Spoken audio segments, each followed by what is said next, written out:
잠을 느리고 따뜻하게 잠을 재우듯 옛날 아주 먼 옛날에 사람들이 감히 신성하게 여겨 발을 들이지 못하는 깊은 산이 있었어요.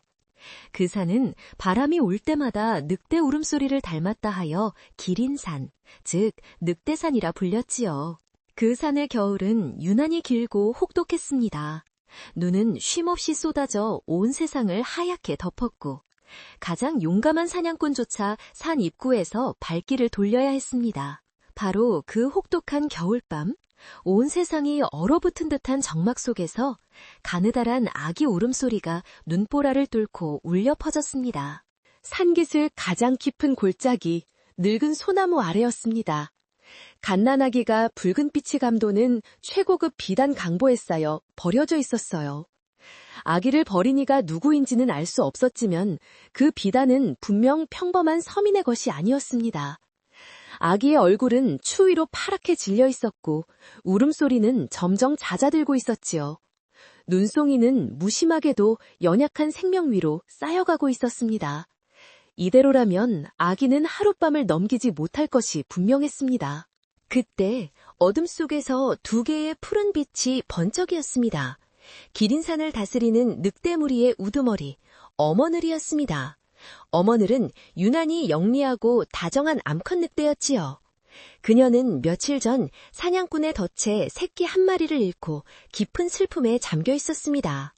굶주린 배를 채우기 위해 눈보라를 뚫고 나왔던 어머늘의 코에 낯선 피냄새 대신 젖비린내가 섞인 아기의 냄새가 닿았습니다. 호기심과 경계심이 뒤섞인 채 어머늘은 소리가 나는 곳으로 천천히 다가갔습니다. 늙은 소나무 아래 눈더미 속에서 파묻혀가는 작은 생명체를 발견한 어머늘은 잠시 멈칫했습니다. 그것은 두발짐승, 즉 인간의 새끼였습니다. 인간은 숲의 적이었습니다. 그들은 불을 가져오고 덫을 놓고 숲의 아이들을 해쳤습니다. 본늘은 당장이라도 물어 죽이라고 속삭였지만 어머늘은 꽁꽁한 아기의 뺨에서 자신의 잃어버린 새끼의 연약함을 보았습니다. 아기의 울음소리가 잦아들자 어머늘은 코를 킁킁거리며 아기의 얼굴에 자신의 따뜻한 입김을 불어넣었습니다. 아기는 어머늘의 따뜻한 숨결에 다시금 희미하게 눈을 떴습니다. 그 작은 눈이 어머늘의 푸른 눈과 마주쳤습니다. 그 순간 어머늘은 결심했습니다. 굶주림도 인간에 대한 적개심도 아니었습니다. 그것은 차가운 눈 속에서 꺼져가는 생명에 대한 숲의 가장 원초적인 모성애였습니다. 어머늘은 아기를 감싼 비단 강보를 조심스럽게 입에 물었습니다. 갓난아기를 물었지만 이빨이 살에 닿지 않도록 극도로 조심하며 자신의 굴을 향해 발걸음을 옮겼습니다. 어머늘의 굴은 산중턱, 거대한 바위 틈 사이에 숨겨져 있었습니다. 굴 안은 바깥의 눈보라가 믿기지 않을 만큼 아늑하고 따뜻했습니다. 어머늘의 다른 새끼 늑대 3마리가 어미를 기다리며 옹기종기 모여 있었지요. 어머늘이 낯선 먹이가 아닌 살아있는 인간아기를 물고 들어오자 새끼 늑대들은 어리동절한 듯 코를 킁킁거렸습니다.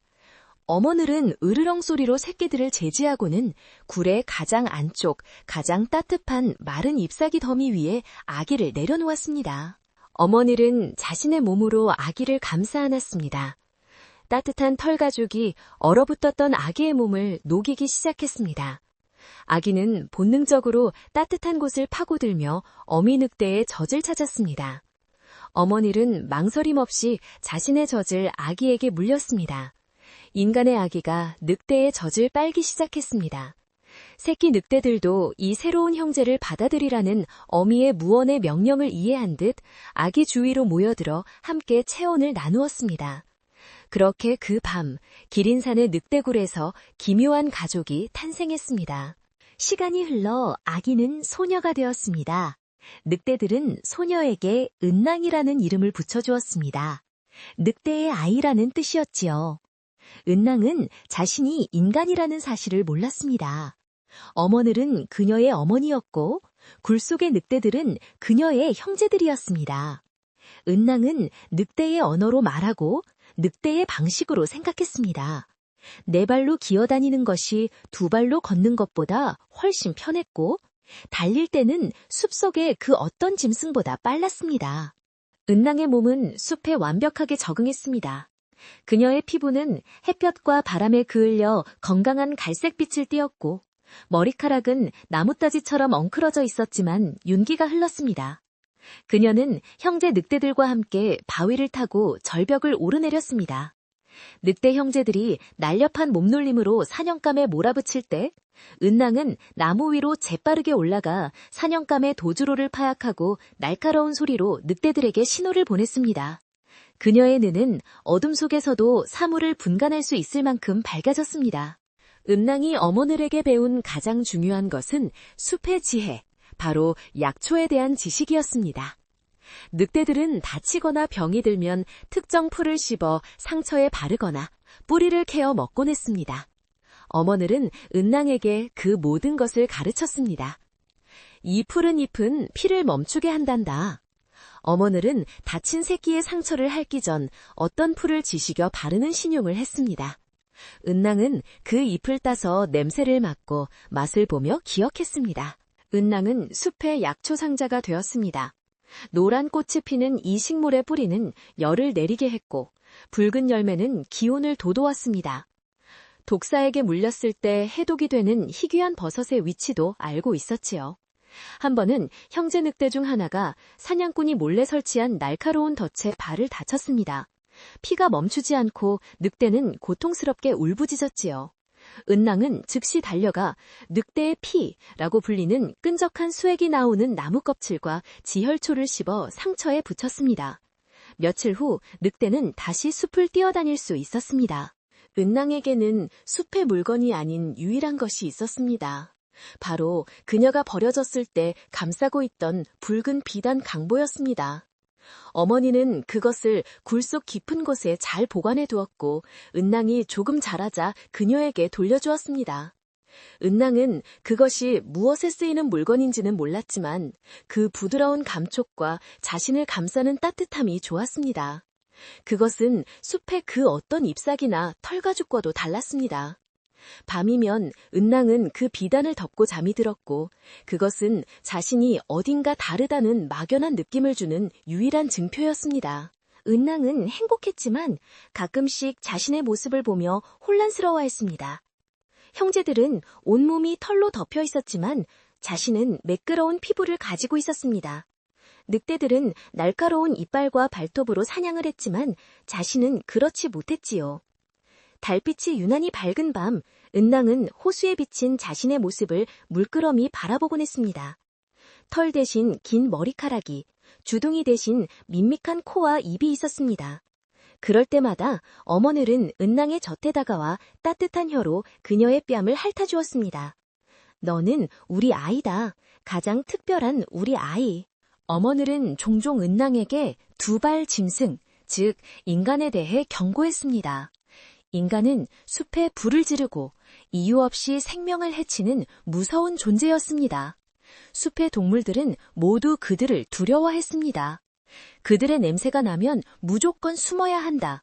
그들의 목소리가 들리면 더 깊은 곳으로 도망쳐야 해. 그들은 쇠로 된 덫과 불타는 막대기를 가지고 다닌단다. 어머니의 낮은 으르용거림에는 깊은 경계심이 배어 있었습니다. 은낭은 어머니의 경고를 마음 깊이 새겼습니다. 자신을 키워준 소중한 가족을 지켜야 했습니다. 특히 겨울이 다가올수록 숲은 척박해졌고 먹이를 찾는 늑대 무리와 인간 사냥꾼들의 영역이 겹칠 위험이 커졌습니다. 은낭은 자신의 약초 지식으로 가족들을 돌봤습니다. 추위를 이겨낼 수 있도록 기력을 보충하는 뿌리를 캐어 나누어 먹었고, 작은 상처라도 덧나지 않게 정성껏 치료했습니다. 그녀는 맹세했습니다. 어떤 위협이 닥치더라도 자신의 소중한 가족, 기린산의 늑대들을 지켜내겠다고 말입니다. 은낭의 하루는 해가 트기 전 이른 새벽에 시작되었습니다. 굴 속에 따뜻한 온기를 뒤로하고 나오면 차가운 새벽 공기가 폐부를 찌르며 정신을 맑게 했습니다. 그녀는 먼저 굴 주변을 돌며 밤새 다녀간 불청객이 없는지 확인했습니다. 늑대 형제들이 사냥을 나갈 준비를 하는 동안 은낭은 이슬이 맺힌 약초들을 땄습니다.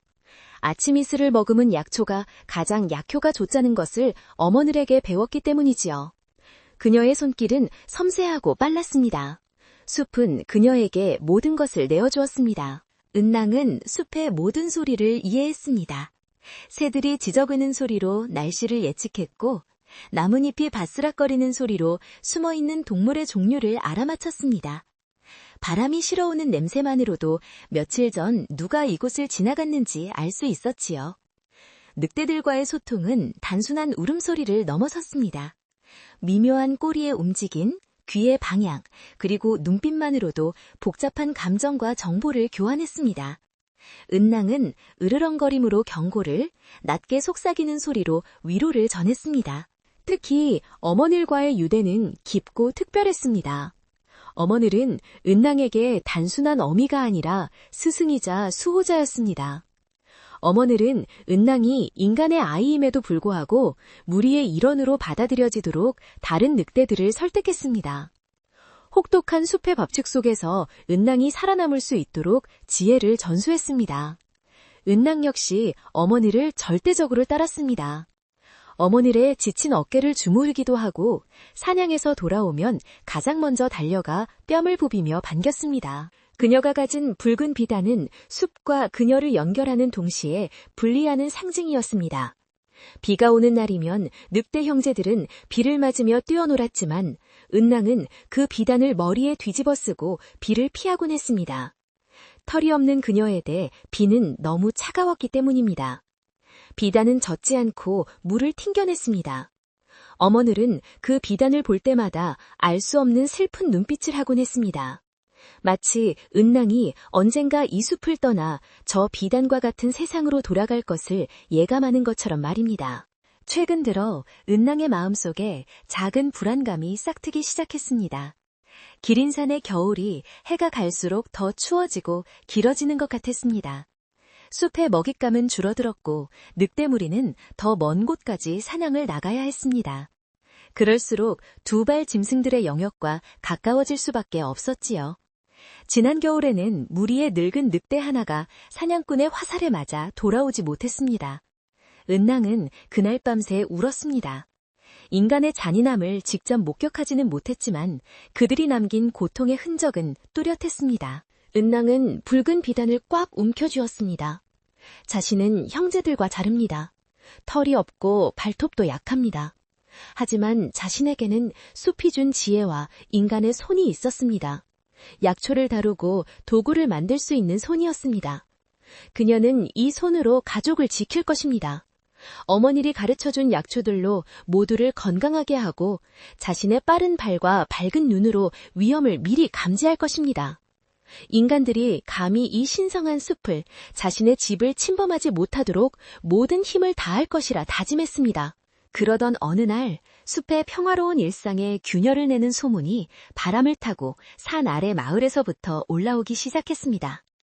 처음에는 그저 멀리서 들리는 나무꾼들의 웅성거림 정도였습니다.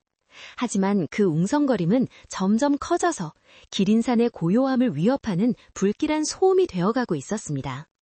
그 소문은 숲 전체를 긴장하게 만들었습니다.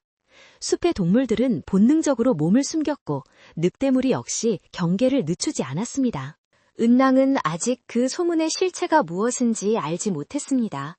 그것이 자신을 버렸던 인간들의 세상에서 불어오는 바람이라는 것도, 그리고 그 바람이 곧 자신의 운명을 송두리째 흔들어 놓으리라는 것도 알지 못했습니다. 그녀는 그저 여느 때처럼 굴 입구에 앉아 어머니의 털에 다듬어주며 다가오는 또 다른 겨울을 걱정할 뿐이었습니다. 숲은 고요했지만 그 고요함 속에는 폭풍전야의 긴장감이 감돌고 있었습니다. 목소리는 계속해서 느리고 따뜻하게 이어집니다. 기린산 아래 첫 번째 마을, 사람들은 수군거리기 시작했습니다. 그 소문은 마른 들판에 붙은 불처럼 번져나가 한양도성까지 삽시간에 퍼져나갔습니다. 나라의 근간을 흔들 수 있는 흉흉한 소식이었습니다. 이 나라의 유일한 후계자이신 세자 이신저하께서 원인 모를 병에 걸려 사경을 헤매고 있다는 것이었습니다. 용하다는 어인은 모두 불려갔고 귀하다는 약재는 나라 팔도에서 모여들었지만 세자의 병은 차도를 보이지 않았습니다. 세자의 병은 기이했습니다. 온몸에 붉은 반점이 돋아나 마치 불에 댄 듯 뜨거웠고 밤낮으로 고열에 시달리며 헛것을 보았습니다. 어이들은 그저 열을 내리는 탕약만 올릴 뿐 병의 근원을 알지 못해 전전긍긍했습니다.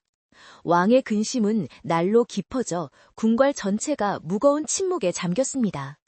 나라는 아직 젊은 세자를 잃을 준비가 되어 있지 않았습니다. 흉흉한 소문은 백성들의 마음을 불안하게 만들었습니다. 은낭이 숲의 기운으로 감지한 불안함의 정체는 바로 이것이었습니다. 인간 세상의 가장 큰 걱정거리가 가장 신성하고 금지된 장소인 기린산을 향해 서서히 손을 뻗치고 있었습니다. 며칠을 꼬박 앓던 세자 이신은 어느 날 밤 깊은 열병 속에서 꿈을 꾸었습니다. 꿈속에서 그는 칠흑 같은 숲을 헤매고 있었습니다. 그때 눈처럼 하얀 털을 가진 거대한 늑대 한 마리가 나타나 그를 이끌었고 늑대가 멈춘 곳에는 달빛을 받아 영롱하게 빛나는 푸른 약초가 자라고 있었습니다. 꿈에서 깨어난 세자는 쇠약한 목소리로 단 한마디를 내뱉었습니다. 기린산, 기린산의 신령한 약초가 나를 살릴 것이다. 그 말은 신라 같은 희망이 되었습니다. 신하들은 경악했습니다. 기린산은 왕실에서조차 신성 불가침의 영역으로 여겨 함부로 들어가는 것을 금지한 산이었습니다. 산의 정기를 어지럽히면 큰 재앙이 닥친다는 오랜 전설이 있었기 때문입니다. 신하들은 극구 반대했지만 왕의 마음은 달랐습니다. 세자가 살 수만 있다면 이 애비는 그 어떤 신의 노여움이라도 감당하겠다. 왕은 눈물을 머금고 결단을 내렸습니다. 당장 어위와 최고 정예 호위무사들로 구황 원정대를 꾸려 기린산으로 향하라는 명이 떨어졌습니다. 그들은 세자가 꿈에서 본 신비한 약초를 찾거나 혹은 산의 신령에게 기도를 올려 세자의 병을 거두어 달라고 빌어야 했습니다. 비록 세자의 몸은 쇠약할 대로 쇠약해졌지만 그 역시 내가 직접 가야만 산의 신이 나를 받아줄 것이라며 고집을 꺾지 않았습니다. 결국 왕은 허락할 수밖에 없었습니다. 비단으로 감싼 따뜻한 가마가 준비되었고 세자는 거의 의식이 없는 상태로 가마에 실렸습니다. 수백 명의 호위무사들이 창과 칼로 무장하고 어이들은 귀한 약재들을 짊어진 채 금지된 숲 기린산으로 향했습니다. 숲의 입구에서부터 짙은 안개가 그들을 맞이했습니다. 말들은 이유 없이 울부짖었고 병사들은 미신에 대한 두려움으로 바싹 긴장했습니다. 숲은 인간들의 요란한 행렬을 달가워하지 않는 듯했습니다. 은낭과 늑대무리는 이미 며칠 전부터 낯선 냄새를 맡고 있었습니다. 그것은 쇠냄새, 땀냄새, 그리고 인간 특유의 두려움의 냄새였습니다. 어머늘은 무리에게 경계태세를 명했고 굴을 더 깊은 곳으로 옮겼습니다. 은낭은 바위 틈에 숨어 산을 오르는 길고 기이한 두 발 짐승들의 행렬을 내려다보았습니다. 그들은 시끄러웠고 무례했으며 숲의 평화를 깨뜨렸습니다. 은낭은 어머늘의 경고를 떠올리며 그들에게 깊은 적개심을 느꼈습니다. 원정대는 산 중턱에 진을 쳤습니다. 하지만 산은 그들을 거부했습니다. 갑자기 혹독한 눈보라가 몰아치기 시작했습니다. 아직 겨울이 오려면 멀었는데도 산은 마치 분노한 듯 얼음 바람을 쏟아냈습니다. 병사들은 추위에 떨었고 가마속의 세자는 상태가 더욱 악화되었습니다. 열은 펄펄 끓었고 붉은 반점은 온몸으로 번져갔습니다. 어이는 절망하며 고개를 저었습니다. 이러다가는 약초를 찾기 전에 저하께서 돌아가시겠습니다. 그날 밤 세자 이신은 다시 몽롱한 환각에 빠졌습니다. 자신을 부르는 듯한 늑대 울음소리가 들려왔습니다. 꿈속에서 보았던 그 하얀 늑대였습니다. 세자는 자신도 모르게 비틀거리는 몸을 이끌고 가마에서 빠져나왔습니다. 기다려, 나의 약! 헛소리를 중얼거리며 그는 홀린 듯이 눈보라 속으로 걸어 들어갔습니다. 호위 무사들이 뒤늦게 알아차리고 그를 쫓았지만 숲은 순식간에 세자의 모습을 감추어 버렸습니다. 세자는 자신이 어디로 가는지도 몰랐습니다. 그저 하얀 늑대의 환영을 쫓아 비틀거릴 뿐이었습니다. 그러다 발을 헛디딘 그는 그만 가파른 눈 덮인 비탈 아래로 굴러 떨어졌습니다. 수십 길을 굴러내려간 세자는 꼼짝도 할 수 없었습니다. 다행히 두꺼운 눈 덕분에 뼈가 부러지지는 않았지만 혹독한 추위와 고열이 그의 의식을 앗아가고 있었습니다. 그가 떨어진 곳은 바로 어문을의 무리가 사냥을 하던 구역, 늑대들의 영토 한복판이었습니다. 가장 먼저 세자를 발견한 것은 은낭의 늑대 형제들이었습니다. 굶주린 늑대들에게 눈밭에 쓰러진 인간은 그저 쉬운 먹잇감으로 보였습니다. 늑대들은 경계하며 세자 주위를 빙빙 돌았습니다. 털이 없는 연약한 살갗, 뜨겁게 뿜어져 나오는 열기, 그리고 짙은 피냄새, 굴러떨어지며 생긴 상처에서 나는 늑대들을 자극했습니다. 가장 용감한 늑대 한 마리가 으르렁거리며 세자의 팔을 물기 위해 다가갔습니다. 그때였습니다. 안 돼! 나무 위에서 날카로운 목소리가 들려왔습니다. 은낭이었습니다. 은낭은 사냥감을 추적하던 중 이 광경을 목격한 것이었습니다. 그녀는 재빨리 나무에서 뛰어내려 늑대 형제들과 세자 사이를 가로막았습니다. 늑대들은 당황했습니다. 무리의 일원인 은낭이 먹잇감을 보호하는 듯한 행동을 했기 때문입니다. 물러서, 이건 사냥감이 아니야. 은낭은 팔을 벌리고 늑대들을 향해 위협적으로 소리쳤습니다. 은낭은 쓰러진 사내를 살펴보았습니다. 어머늘이 말했던 두발 짐승이었습니다. 하지만 이상했습니다. 그에게서는 사냥꾼에게서 나던 화약 냄새나 잔인한 기운이 느껴지지 않았습니다. 대신 값비싼 비단옷은 찢겨 있었고 손에는 무기 대신 가느다란 장신구가 들려 있었습니다. 무엇보다도 그는 병들어 있었습니다. 온몸이 불덩이처럼 뜨거웠고 숨소리는 거칠었으며 붉은 반점이 온 얼굴을 뒤덮고 있었습니다. 그는 적이 아니라 그저 숲에서 길을 잃고 죽어가는 연약한 생명체처럼 보였습니다. 바로 그때 어둠 속에서 거대한 그림자가 나타났습니다. 어머늘이었습니다. 어머늘은 천천히 다가와 쓰러진 세자의 냄새를 맡았습니다. 그리고는 은낭을 바라보며 낮게 으르렁거렸습니다. 인간이다. 위험해. 당장 이곳을 떠나야 한다. 어머니의 눈빛은 단호했습니다. 인간은 숲의 재앙이었습니다. 저 하나를 살려두면 수백의 인간이 쇠붙이를 들고 이 숲을 망치러 올 것이었습니다. 은낭은 혼란스러웠습니다. 어머늘의 말은 언제나 옳았습니다. 인간은 위험했습니다. 하지만 은낭의 눈에는 어머늘의 경고보다 눈앞에서 죽어가는 생명이 더 크게 들어왔습니다. 이 사내는 자신에게 아무런 해도 끼치지 않았습니다. 그는 덫에 걸린 어린 짐승처럼 고통스럽게 신음하고 있었습니다. 어머니, 하지만 아파요. 이 사람 너무 아파요. 은낭은 어머니를 향해 애원하듯 말했습니다. 은낭은 늑대 형제가 다쳤을 때와 똑같이 행동하기 시작했습니다. 어머니는 그런 은낭을 가만히 지켜볼 뿐 더 이상 제지하지 않았습니다. 은낭은 재빨리 눈을 파헤쳐 차가운 이끼를 한 움큼 뜯어냈습니다. 그리고는 근처에 있는 얼어붙은 계곡물에 이끼를 적셔 불덩이 같은 세자의 이마에 올려놓았습니다. 치익 소리가 날 것처럼 뜨거운 열기였습니다. 은낭은 멈추지 않고 주변의 약초를 찾았습니다. 그녀는 눈 속에서도 정확하게 약초의 위치를 알고 있었습니다. 열을 내리게 하는 서늘한 성질의 뿌리를 캐내어 입으로 잘게 씹었습니다. 그리고 붉게 부어오른 세자의 피부 반점 위에 조심스럽게 발라주었습니다. 쓴 약초의 즙이 세자의 상처에 닿쳐 세자는 고통스러운 신음을 내뱉었지만 은낭은 아랑곳하지 않고 묵묵히 치료를 계속했습니다. 그녀의 손길은 빠르고 망설임이 없었습니다. 늑대 형제들은 여전히 경계심을 풀지 못하고 주위를 맴돌았지만 은낭과 어머늘의 태도를 보고 감히 끼어들지 못했습니다. 은낭은 세자가 입고 있던 젖은 비단옷을 조금 풀어 헤쳤습니다. 그러자 세자의 목에 걸린 용 문양이 새겨진 작은 옥패가 드러났습니다.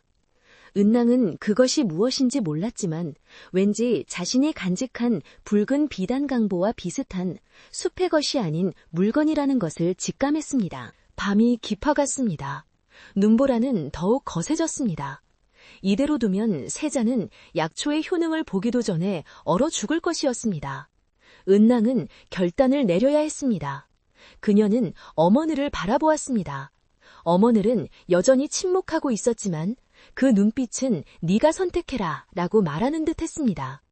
은낭은 자신의 굴로 달려갔습니다.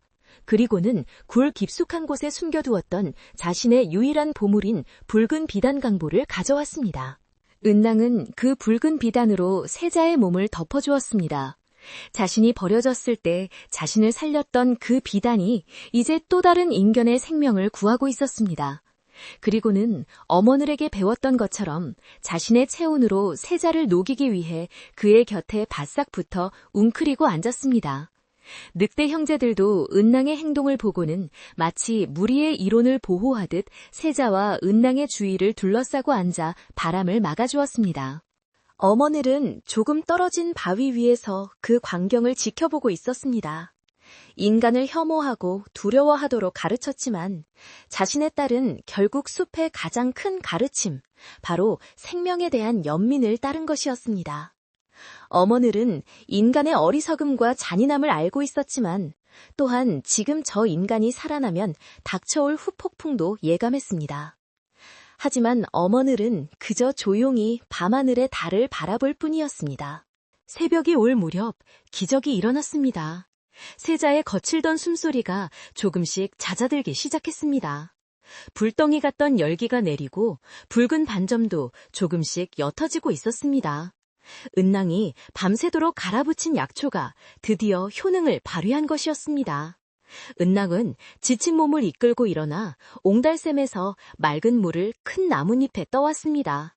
그리고는 세자의 마른 입술을 조심스럽게 적셔주었습니다.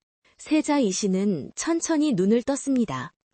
며칠간 그를 괴롭혔던 열병의 고통이 사라진 것을 느꼈습니다. 시야는 흐릿했지만 자신을 내려다보는 이상한 존재를 발견했습니다. 털가죽 옷을 입고 머리는 산발을 했지만 세상 그 누구보다도 맑고 깊은 눈을 가진 소녀였습니다. 그리고 그 소녀의 뒤편에는 자신을 노려보는 것인지 지켜보는 것인지 모를 푸른 눈을 가진 거대한 늑대들이 서 있었습니다. 세자는 자신이 꿈을 꾸고 있다고 생각했습니다. 기린산의 산신령을 만났다고 말입니다. 목소리는 계속해서 느리고 따뜻하게 조용히 이어집니다. 세자 이신은 꼬박 사흘 만에 죽음의 문턱에서 돌아왔습니다. 그를 짓누르던 열기는 사라졌고 온몸을 뒤덮었던 붉은 반점은 옅은 흔적만 남긴 채 가라앉아 있었습니다. 천근만근 무겁던 눈꺼풀을 들어 올렸을 때 그의 눈에 들어온 것은 낯선 천장이 아니었습니다. 그것은 얼어붙은 나뭇가지 사이로 부서지는 차가운 새벽빛이었습니다. 그리고 자신을 내려다보는 한 쌍의 맑고 깊은 눈동자였습니다. 짐승의 털가죽을 걸친 소녀, 그리고 그 소녀의 어깨 너머로 자신을 가만히 응시하는 거대한 늑대들. 세자는 자신이 아직도 열병의 환각 속에 있다고 생각했습니다. 내가 죽었는가? 아니면 신선의 굴에 당도한 것인가? 그는 쇠약한 목소리로 중얼거렸습니다. 소녀, 은낭은 그 말을 알아듣지 못했지만 그가 깨어난 것을 보고는 조용히 고개를 끄덕였습니다. 그녀는 세자의 이마에 마지막으로 얹어두었던 약초 이끼를 떼어냈습니다. 그의 피부는 이제 정상적인 온기를 되찾고 있었습니다. 세자는 비틀거리며 몸을 일으키려 했지만 기력이 전혀 남아있지 않았습니다. 바로 그때 숲을 뒤흔드는 요란한 외침이 들려왔습니다. 저하! 세자 저하! 여기 계셨습니다. 눈보라를 뚫고 세자를 찾던 호위무사들이 마침내 그를 발견한 것이었습니다. 병사들은 비탈 아래 쓰러져 있는 세자를 보고 안도했지만 그 다음 순간 경악을 금치 못했습니다. 세자의 곁에는 웬 야생 소녀가 앉아 있었고 그 주위를 늑대 무리가 둘러싸고 있었기 때문입니다. 병사들은 본능적으로 칼을 뽑아들었습니다. 물러가라, 이 요사스러운 것들아! 멈추어라! 세자가 갈라진 목소리로 고함을 쳤습니다. 칼을 거두지 못할까? 저들은 나의 은인이다. 병사들은 당황했지만 세자의 명령에 칼을 거두었습니다. 그들은 자신들의 눈을 믿을 수 없었습니다. 금지된 산의 늑대들이 왕실의 후계자를 해치기는커녕 마치 호위라도 하듯 가만히 지켜보고 있었으니 말입니다. 세자는 은낭을 바라보았습니다. 네가 나를 살렸느냐? 너는 누구냐? 이 산에 산신령이 보낸 아이냐? 은낭은 그들의 말이 시끄럽고 위협적이라고 느꼈습니다. 쇠붙이 냄새가 진동했습니다. 그녀는 어머늘의 뒤로 한 걸음 물러섰습니다. 어머늘은 낮게 으르렁거리며 병사들을 향해 이빨을 드러냈습니다. 세자는 그제야 상황을 파악했습니다. 저 소녀와 늑대들은 적이 아니라 자신을 밤새 간호한 존재들이었습니다. 그는 찢어진 옷에서 몸을 감싸고 있던 붉은 비단을 발견했습니다. 은낭의 것이었습니다. 이 비단, 너의 것이냐? 은낭은 자신의 보물을 그가 덮고 있는 것을 보고 고개를 끄덕였습니다. 세자는 결심했습니다. 이 신비한 소녀는 하늘이 보낸 자신의 구원자였습니다. 나는 이 나라의 세자다. 너는 나의 목숨을 구했다. 반드시 이 은혜를 갚겠다. 나와 함께 궁으로 가자. 네가 원하는 모든 것을 주겠다. 세자의 제안은 거절할 수 없는 명령과도 같았습니다. 그는 호위무사에게 명했습니다. 저 소녀를 정중히 모셔라. 절대 다치게 해서는 안 된다. 은낭은 혼란스러웠습니다. 궁이 무엇인지, 세자가 무엇인지 알 수 없었습니다. 하지만 저 두발 짐승은 자신에게 고마워하고 있었습니다. 그녀는 어머니를 돌아보았습니다. 어머니의 눈빛은 깊은 슬픔과 불안함으로 흔들리고 있었습니다. 가지 마라, 아가. 저들은 위험하다. 어머니는 으르렁거리는 대신 코를 킁킁거리며 은낭의 손을 핥았습니다. 그것은 애원에 가까운 만류였습니다. 세자는 은낭의 망설임을 보고는 다시 한번 그녀를 설득했습니다. 너의 숲이, 너의 가족이 걱정되는 것이냐? 내가 약조하마. 이 기린산은 나의 생명을 구해준 성스러운 산이다. 내가 왕이 되는 날, 이 산에 그 어떤 생명도 해치지 못하도록 엄령을 내릴 것이다. 너의 늑대 가족들도 안전할 것이다. 그것은 세자로서는 최고의 약속이었습니다. 은낭은 안전이라는 말, 해치지 않는다는 말을 어렴풋이 이해했습니다. 이 강력한 두발 짐승의 우두머리가 자신의 숲을 지켜주겠다고 약속하고 있었습니다. 어쩌면 이것이 어머늘이 항상 걱정하던 인간들로부터 가족을 지킬 수 있는 방법일지도 모른다고 생각했습니다. 그리고 붉은 비단이 온 저 미지의 세계에 대한 호기심이 싹 탔습니다. 은낭은 어머늘의 뺨에 자신의 뺨을 비비며 마지막 인사를 했습니다. 다녀올게요, 어머니. 그리고 천천히 세자가 내민 손을 향해 걸어갔습니다. 궁으로 돌아오는 길은 은낭에게 고통 그 자체였습니다. 그녀는 말을 타는 대신 부드러운 천으로 만든 작은 가마에 태워졌습니다. 숲의 맑은 공기 대신 향냄새와 땀냄새가 뒤섞인 답답한 공기가 그녀를 짓눌렀습니다. 흙을 밟고 뛰던 발은 푹신한 방석 위에 갇혔습니다. 그녀는 창밖으로 빠르게 멀어지는 기린산을 바라보며 처음으로 외로움이라는 감정을 느꼈습니다. 숲을 떠난 늑대는 무리에서 버려진 늑대와 다름없었습니다. 도성에 도착하자 세자의 귀환과 신비한 은인에 대한 소식으로 궁궐은 발칵 뒤집혔습니다. 사람들은 산신령의 현신이라도 되는 듯 은낭을 흘끔거렸습니다. 은낭은 그들의 시선이 낯설고 두려웠습니다. 그녀는 즉시 왕과 왕비에게 불려갔습니다. 그들은 은낭의 남노한 설가죽 옷과 헝클어진 머리를 보고 처음에는 경악했지만 세자에게 모든 이야기를 듣고는 이내 그녀를 행운의 상징으로 받아들였습니다. 은낭에게는 궁궐의 가장 깊고 아름다운 별궁이 주어졌습니다.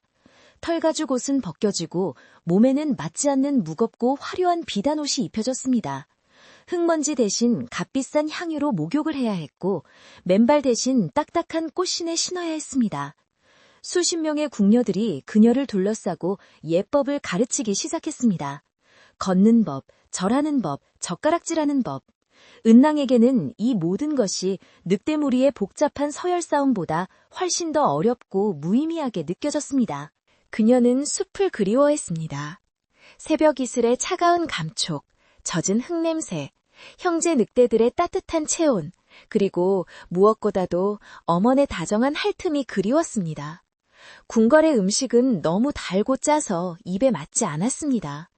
그녀는 종종 밤에 몰래 부엌을 뒤져 조리되지 않은 날채소나 과일을 찾아 씹어먹곤 했습니다. 궁녀들은 그런 그녀를 보며 역시 숲에서 자라 천하다고 뒤에서 수군거렸지만 세자의 은인이었기에 감히 대놓고 말하지는 못했습니다. 세자 이씨는 매일같이 은낭을 찾아왔습니다. 그는 진심으로 은낭에게 고마워했고 그녀를 아꼈습니다. 하지만 그의 아낌은 숲의 방식과는 달랐습니다. 그는 은낭을 사람으로 만들기보다는 자신이 소유한 신비한 보물처럼 대했습니다. 은낭아, 네 덕에 내가 살아났다. 너는 나의 행운의 여신이다. 그는 반짝이는 금비녀와 옥놀이개를 선물했지만 은낭은 그 차가운 감촉이 싫어 서랍 속에 던져두곤 했습니다. 어느 날 은낭은 세자에게 숲의 이야기를 들려주었습니다. 저의 어머늘은 세상에서 가장 지혜로우세요. 저의 형제들은 바람보다 빨라요. 그들이 보고 싶어요. 그녀는 늑대 가족들이 잘 지내는지, 겨울은 무사히 나고 있는지 걱정했습니다. 세자는 그 말을 듣고 크게 웃었습니다. 은낭아, 너는 아직 순진하구나. 그것들은 그저 짐승일 뿐이다. 영리한 짐승들이지. 자신들의 미래 주인이 될 나를 섬기기 위해 너를 보호한 것이야. 세자는 은낭의 어깨를 두드리며 말했습니다. 걱정하지 마라. 너는 이제 나의 사람이다. 너의 그 가족들은 잊어버려라. 너는 이제 이 궁궐에서 가장 고귀한 대접을 받게 될 것이다. 은낭은 그 말을 이해할 수 없었습니다. 어떻게 가족을 잊을 수 있단 말인가? 그녀는 처음으로 세자의 친절함 뒤에 숨겨진 자신과는 너무도 다른 생각의 벽을 느꼈습니다. 세자는 숲을 이해하지 못했습니다. 그에게 숲은 그저 다스려야 할 대상이거나 가져야 할 사냥감일 뿐이었습니다. 은낭은 자주 궁궐의 북쪽 담벼락에 올라가 아득히 멀리 보이는 기린산의 검푸른 능선을 바라보곤 했습니다. 그곳만이 그녀가 숨을 쉴 수 있는 유일한 곳이었습니다. 그녀의 그런 모습을 말없이 지켜보는 이가 있었습니다. 그는 궁궐에서 3대째 왕을 모셔온 늙은 내관이었습니다. 그는 머리카락 한 올 흐트러짐이 없었고 걸음걸이에는 소리가 나지 않았습니다. 어느 초승달이 뜬 밤, 늙은 내관은 담벼락에 앉아있는 은낭에게 조용히 다가왔습니다. 그는 은낭이 놀라지 않도록 멀찍이 서서 입을 열었습니다. 그의 목소리는 마른 낙엽이 바스락거리는 소리 같았습니다. 산이 그리우십니까, 아씨? 은낭은 말없이 고개만 끄덕였습니다. 늙은 내관은 은낭의 시선이 머무는 기린산을 바라보며 나지막히 말했습니다. 용상의 은혜는 여름날의 땡볕과 같습니다. 은낭은 그 말의 뜻을 몰라 고개를 갸웃거렸습니다. 내관은 한숨처럼 말을 이었습니다. 따뜻하게 세상을 비추는 듯하지만 너무 가까이 다가서면 모든 것을 태워버리지요. 저하께서는 아씨를 진심으로 아끼십니다. 허나 그 아낌은 숲이 방식이 아닙니다. 숲의 마음을 이해하는 아낌이 아니지요. 늙은 내관은 은낭에게 한 걸음 다가와 말했습니다. 아씨, 부디 잊지 마십시오. 저하께서는 숲의 마음을 결코 이해하지 못하십니다. 그분은 단지 숲을 소유하는 방식만을 아실 뿐입니다. 땡볕이 너무 뜨거워지기 전에 그늘을 찾으셔야 합니다. 늙은 내관은 그 말만 남기고 어둠 속으로 소리 없이 사라졌습니다. 은낭은 그 말의 무거운 의미를 다 헤아릴 수 없었지만 가슴 한구석이 얼음장처럼 차가워지는 것을 느꼈습니다. 며칠 후 도성에 첫눈이 내렸습니다. 숲의 겨울보다 훨씬 매섭지는 않았지만 얇은 비단옷만 걸친 은낭에게 궁궐의 우풍은 유난히 차가웠습니다. 그녀는 방 안에 피워놓은 화로 앞에서도 어깨를 움츠리고 있었습니다. 그때 세자가 그녀를 찾아왔습니다. 그는 추위에 떨고 있는 은낭을 보고는 안쓰러운 표정을 지었습니다. 그는 그녀가 숲에서 입었던 털가죽 옷을 떠올렸습니다. 세자는 은낭의 차가운 손을 잡으며 말했습니다. 은낭아, 네가 나를 그 뜨거운 열병에서 구해주었지. 이제 내가 너를 이 차가운 겨울에서 구해주겠다. 그는 아주 멋진 생각을 해냈다는 듯 의기양양하게 웃었습니다. 내가 너에게 줄 선물이 있다. 세상에서 가장 귀하고 가장 따뜻한 선물이다. 너의 목숨을 구한 나의 은인에게 걸맞은 바로 너의 고향에서 가져온 선물이지. 은낭의 눈이 반짝이었습니다. 고향에서 온 선물이라니. 혹시 어머누리? 늑대 형제들이 보낸 무언가일까? 아니면 세자가 약속대로 숲을 보호하기 위해 무언가를 한 것일까? 그녀는 늙은 내관의 경고도 잊은 채 세자의 말에 희미한 희망을 품었습니다. 그녀는 세자가 말하는 따뜻한 선물이 무엇인지 상상조차 하지 못했습니다. 세자는 자신의 배려 깊은 계획에 스스로 감탄하며 은낙의 너리를 쓰다듬었습니다. 곧 연회가 열릴 것이다. 그날 너는 이 나라에서 가장 따뜻한 여인이 될 것이다. 목소리는 다시 가장 긴장되는 대목을 향해 느리고 낮게 가라앉습니다. 마침내 세자의 왕쾌를 축하하고 그의 은인인 은낭을 공식적으로 소개하는 큰 연회가 열렸습니다. 겨울밤이었지만 대전은 수백 개의 촛불과 뜨거운 화로들로 대낮처럼 밝고 훈훈했습니다. 궁궐에서 가장 화려한 비단으로 지은 옷이 은낭에게 입혀졌습니다. 그 옷은 무겁고 거추장스러웠으며 숨을 쉴 때마다 몸을 조여왔습니다. 숲에서는 그 어떤 속박도 없이 자유로웠던 그녀였지만 이제는 화려한 새장에 갇힌 새와 같았습니다. 은낭은 상석, 세자의 바로 곁에 앉혀졌습니다. 대신들은 그녀를 흘깃거리며 기린산에서 온 행운이라 불렀지만 그 눈빛에는 짐승을 길들여 구경하는 듯한 호기심과 은근한 멸시가 섞여 있었습니다. 그녀는 이 모든 것이 불편했습니다. 시끄러운 음악소리, 강한 향냄새, 그리고 낯선 사람들의 웃음소리. 그녀는 그저 이 모든 것이 빨리 끝나고 창밖으로 보이는 차가운 달빛 아래서 숲의 공기를 들이마실 수 있기를 바랄 뿐이었습니다. 연회가 무르익자 세자 이신이 자리에서 일어났습니다. 소란스럽던 대전이 순간 조용해졌습니다. 세자는 건강을 되찾은 늠름한 모습으로 자신을 구해준 은낭을 바라보며 미소를 지었습니다. 오늘 이 자리는 나 이신의 회복을 축하하는 자리이자 나의 목숨을 구해준 나의 은인, 은낭을 위한 자리요. 모든 시선이 은낭에게로 향했습니다. 은낭은 자신도 모르게 어깨를 움츠렸습니다. 세자는 잔을 높이 들고 말을 이었습니다. 나는 죽음의 문턱에서 기린산의 정기를 만났고 이 아이의 순수한 보살핌으로 다시 태어났소. 나는 이 은혜를 갚겠다고 약조했소. 그는 은낭을 향해 따뜻한 미소를 지어 보였습니다. 은낭아, 네가 나에게 숲의 가족들이 춥지 않을까 걱정된다고 하였지. 그리고 이 궁궐의 겨울이 네가 입던 털가죽보다 춥다고 하였지. 은낭은 의아했습니다. 자신이 언제 그런 말을 했던가? 그저 숲이 그립다고 했을 뿐인데. 세자는 그녀의 마음을 읽었다는 듯 만족스러운 표정을 지었습니다. 나는 너의 그 걱정을 덜어주고 너에게 이 세상 그 무엇보다 따뜻한 선물을 주고자 한다. 너의 그 연약한 어깨가 다시는 추위에 떨지 않도록. 세자는 손뼉을 쳤습니다. 여봐라, 내가 명한 선물을 드려라.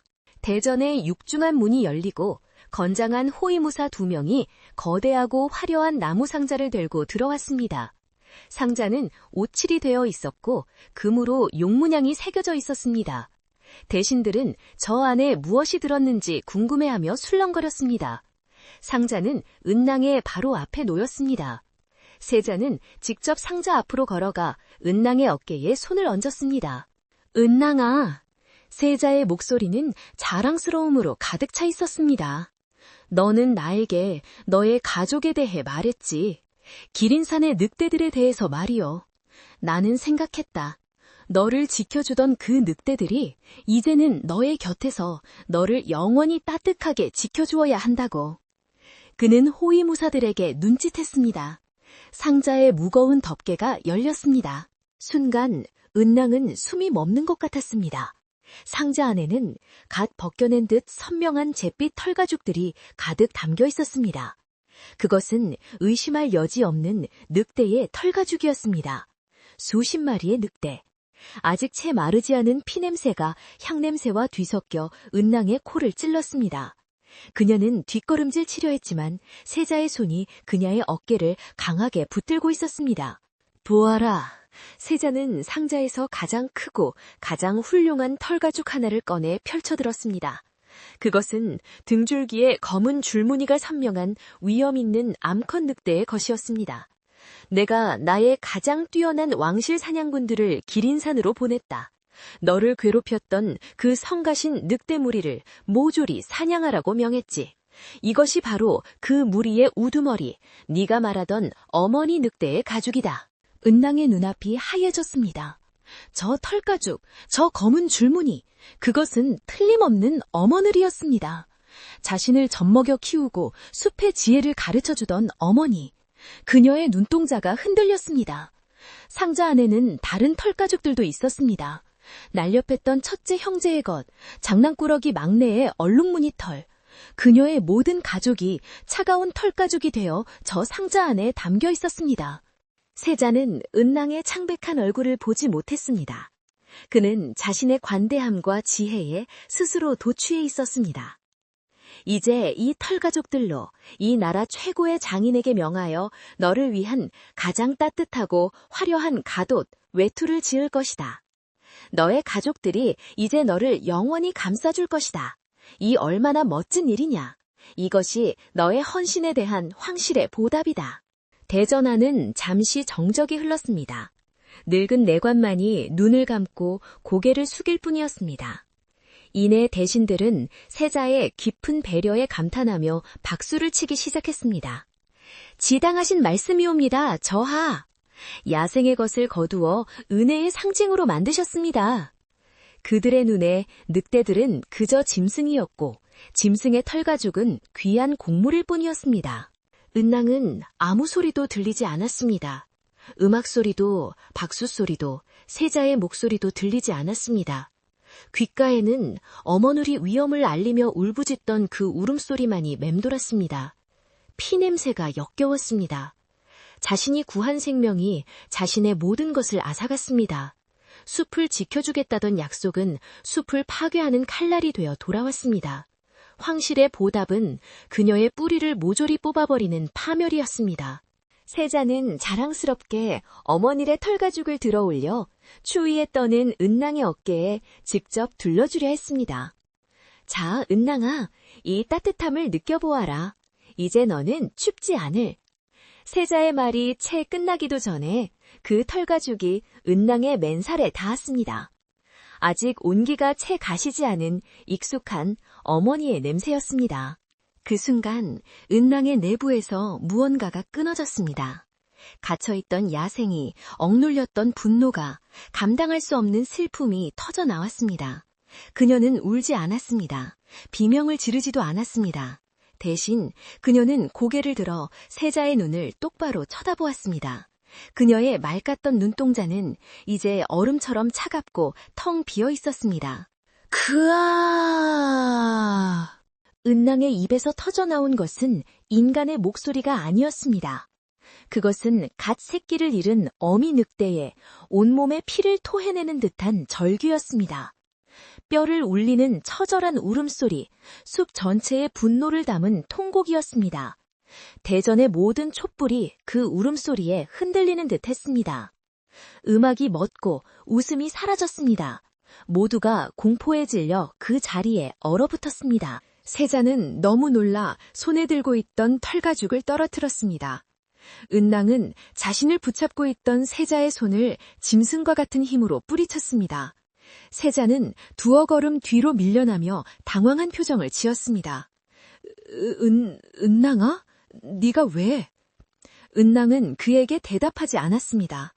그녀는 몸을 조이던 화려한 비단 치마를 양손으로 잡아 찢어버렸습니다. 거추장스러운 옷감이 찢어지는 소리가 대전에 울려 퍼졌습니다. 맨발이 드러났습니다. 궁 생활에 익숙해져 부드러워졌던 발바닥이었지만 그 순간만큼은 기린산의 날카로운 바위 위를 달리던 늑대의 발이었습니다. 그녀는 자신을 막아서려는 내관과 궁녀들을 거칠게 밀어붙였습니다. 그들은 짐승처럼 변한 은낭의 기세에 눌려 길을 터주었습니다. 은낭은 뒤도 돌아보지 않았습니다. 그녀는 대전의 문을 향해 달렸습니다. 자신을 버렸던 붉은 비단, 자신을 구원했던 늑대들, 그리고 자신을 파멸시킨 인난들의 은혜를 뒤로 하고 달렸습니다. 그녀는 굳게 닫힌 대전의 거대한 문을 향해 몸을 날렸습니다. 얇은 창호지는 그녀의 분노를 감당하지 못하고 찢어졌고 은낭은 차가운 겨울밤 공기 속으로 뛰어들었습니다. 병사들이 뒤늦게 멈춰라, 저와의 은인이다 라고 외쳤지만 은낭은 이미 멈출 수 없었습니다. 그녀는 궁궐의 복잡한 길을 본능적으로 꿰뚫고 달렸습니다. 오직 하나의 방향, 북쪽, 아득하게 검은 그림자로 누워있는 산, 자신의 집, 기린산을 향해서였습니다. 그녀의 절규는 끝나지 않았습니다. 그녀는 달리면서 계속 울부짖었습니다. 그것은 황실의 배신에 대한 절규이자 너무 늦어버린 귀향에 재촉하는 늑대의 노래였습니다. 목소리는 슬픔을 머금었지만 모든 것을 감싸 안듯 가장 느리고 따뜻하게 마무리합니다. 궁궐의 문을 뛰쳐나온 은낭은 숨이 턱까지 차오르도록 달렸습니다. 차가운 겨울바람이 찢어진 비단옷 사이로 살을 애는 듯 파고들었지만 아무것도 느낄 수 없었습니다. 맨발은 눈 덮인 거친 자갈밭을 밟으며 피가 났지만 그 아픔조차도 느낄 수 없었습니다. 그녀의 머릿속은 오직 하나, 어머니의 털가죽을 자랑스럽게 펼쳐 보이던 세자의 웃는 얼굴과 그 곁에서 박수를 치던 인간들의 모습으로 가득 차 있었습니다.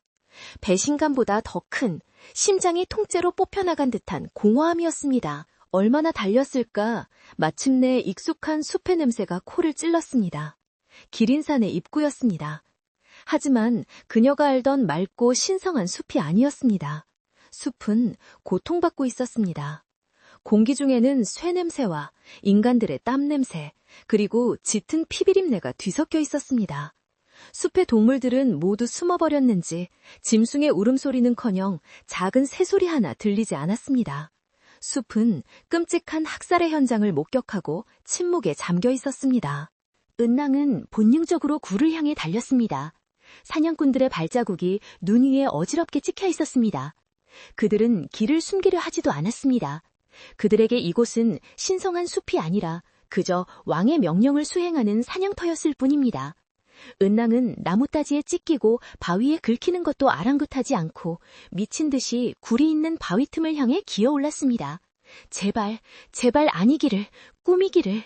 하지만 굴 입구에 다다른 순간 은낭은 그 자리에 얼어붙고 말았습니다. 굴 앞에 하얀 눈밭은 온통 검붉은 피로 물들어 있었습니다. 눈은 처참한 싸움의 흔적을 고스란히 간직하고 있었습니다. 늑대의 발자국과 인간의 군홧발 자국, 그리고 여기저기 흩뿌려진 털과 핏자국. 그녀의 형제들이, 가족들이 자신들의 집을 지키기 위해 마지막까지 저항했음을 알 수 있었습니다. 사냥꾼들은 이미 모든 것을 끝내고 떠난 뒤였습니다. 어머니? 은낭의 목소리는 갈라져 나오지 않았습니다. 그녀는 굳어버린 다리를 겨우 움직여 차가운 굴 안으로 들어갔습니다. 굴 안은 언제나 따뜻한 온기로 가득 찼던 곳이었습니다. 하지만 지금은 죽음의 냉기만이 감돌았습니다. 텅 비어 있었습니다. 형제들의 쉬신조차 없었습니다. 사냥꾼들이 전리품으로 털가죽을 모두 가져갔기 때문입니다. 세자가 연회장에서 자랑하던 바로 그 털가죽들을 말입니다. 그때 굴의 가장 깊고 어두운 구석에서 희미한 신음소리가 들려왔습니다. 은낭은 심장이 멎는 듯 했습니다. 그녀는 기어가다시피 어둠 속으로 손을 뻗었습니다. 그리고 익숙한 감촉이 손끝에 닿았습니다. 어머늘이었습니다. 무리의 우두머리, 그녀의 어머니. 어머늘은 아직 숨이 붙어 있었습니다. 옆구리에는 창에 찔린 깊은 상처가 있었고 피를 너무 많이 흘려 이미 몸은 차갑게 식어가고 있었습니다. 아마도 사냥꾼들은 어머니이 죽은 줄 알고 버려두었거나 혹은 굴이 너무 깊어 미처 발견하지 못했을 것입니다. 어머니 저예요. 은낭이가 왔어요. 은낭은 어머니의 거대한 머리를 끌어안고 울부짖었습니다. 그녀가 궁궐에서 배운 유일한 것, 인간의 언어로 절규했습니다. 어머니는 거의 감겨가던 눈을 힘겹게 떴습니다. 그토록 총명하고 푸르던 눈동자는 이제 빛을 잃고 흐릿했습니다. 하지만 그녀는 자신의 딸을 알아보았습니다. 어머니는 마지막 힘을 짜내어 자신을 구하지 못했다는 죄책감에 울고 있는 은낭의 손등을 핥았습니다. 그것은 원망이 아니었습니다. 괜찮다, 내 아가, 네 탓이 아니다 라고 말하는 듯한 마지막 위로였습니다. 은낭은 어머니의 상처에 다급하게 약초를 찾아 붙이려 했지만 이미 늦었습니다. 숲의 그 어떤 약초도 이 죽음을 되돌릴 수는 없었습니다. 어머니는 피가 묻은 주둥이를 들어 굴의 가장 안쪽 아무도 신경 쓰지 않던 작은 바위 틈을 향해 힘겹게 고갯짓을 했습니다. 어머니는 크릉 하는 아주 낮은 소리를 냈습니다. 저기를 보아라. 은낭이 그 뜻을 알아채지 못하고 울기만 하자 어머니는 자신의 마지막 남은 숨을 몰아쉬며 바위 틈을 향해 다시 한번 주둥이를 밀어 넣으려다 그대로 고개를 떨구었습니다. 은낭의 품에서 숲의 위대한 어머니는 숨을 거두었습니다. 그녀의 눈은 마지막 순간까지 자신의 딸 은낭을 향해 열려 있었습니다. 은낭은 한동안 어머니의 시신을 끌어안고 소리 없이 울었습니다. 세상의 모든 소리가 사라졌습니다. 자신을 살려주고 키워주고 숲의 모든 것을 가르쳐준 유일한 존재가 자신이 구해주었던 바로 그 인감의 손에 죽었습니다. 세상의 보답은 이토록 잔인했습니다. 인간의 은혜는 이토록 파괴적이었습니다. 은낭의 가슴 속에서 인간에 대한 마지막 미련과 온기가 사라지고 차가운 분노와 슬픔만이 남았습니다. 얼마나 지났을까? 어머니의 체온이 완전히 사라졌을 때 은낭은 문득 어머니의 마지막 시선을 떠올렸습니다. 그 바위 틈. 그녀는 홀린 듯이 어머니를 가리켰던 굴의 가장 깊숙한 곳으로 기어갔습니다. 그곳은 어른 늑대 한 마리도 겨우 들어갈 수 있는 비좁은 공간이었습니다. 은낭이 바위 틈에 작은 돌들을 치우자 그 안에서 아주 희미한 소리가 들려왔습니다. 끼잉, 끼잉. 은낭은 숨을 멈추고 바위 틈 안을 더듬었습니다. 마른 잎사귀 더미 속에 아주 작고 따뜻한 덩어리가 꼼지락거리고 있었습니다. 그것은 늑대 새끼였습니다. 지난 봄에 태어난 막내, 가장 몸집이 작아 어머니이 유독 품에 끼고 돌던 막내 동생이었습니다. 어머니는 사냥꾼들이 닥쳤을 때 자신의 몸으로 굴 입구를 막아서는 동안 다른 늑대에게 이 마지막 새끼를 굴의 가장 깊은 곳에 숨기게 했던 것이었습니다. 그리고 자신은 미끼가 되어 싸우다 죽어간 것이었습니다. 은낭은 떨리는 손으로 늑대 새끼를 꺼내 품에 안았습니다. 새끼는 굶주리고 겁에 질려 파르르 떨고 있었지만 어미와 같은 냄새가 나는 은낭의 품에 안기자 이내 칭얼거리며 파고들었습니다. 살아있는 생명이었습니다. 가족의 마지막 피부치였습니다. 어머니이 자신의 목숨과 바꿔 지켜낸 숲의 마지막 희망이었습니다. 은낭은 새끼 늑대를 끌어안고 비로소 소리내어 웅얼었습니다. 그것은 슬픔의 울음이자 삶을 이어가야 할 이유를 찾은 자의 울음이었습니다. 은낭은 더 이상 궁궐의 은낭이 아니었습니다. 세자의 은희는 더더욱 아니었습니다. 그녀는 다시 기린산의 늑대 소녀였습니다. 아니, 이제는 어머니의 뒤를 이어 이 마지막 생명을 지켜내야 할 숲의 새로운 어머니였습니다. 그녀는 어머니의 시신 곁에 조용히 엎드려 마지막 인사를 했습니다. 어머니, 편히 쉬세요. 이제 제가 지킬게요. 그녀는 굴을 둘러보았습니다. 혹시나 사냥꾼들이 놓치고 간 것이 있을까? 그때 굴 한쪽 구석, 자신이 잠자던 곳에 놓인 익숙한 물건이 눈에 들어왔습니다. 사냥꾼들의 눈에는 그저 낡은 천조각으로 보였던 그것. 바로 그녀가 갓난아기 때 감싸여 있던 붉은 비단 강보였습니다. 어머니는 그것을 은낭의 유일한 유산으로 여기며 소중히 간직해왔던 것입니다. 은낭은 붉은 비단을 집어들었습니다. 자신을 버린 인간 세상의 증표이자 자신을 살린 늑대굴에서 보관된 물건. 이제 이 비단은 새로운 용도를 찾았습니다. 은낭은 파르르 떠는 새끼 늑대를 붉은 비단 강보로 조심스럽게 감쌌습니다. 자신을 버렸던 그 비단이 이제 자신이 지켜야 할 새로운 생명을 감싸는 따뜻한 이불이 되었습니다.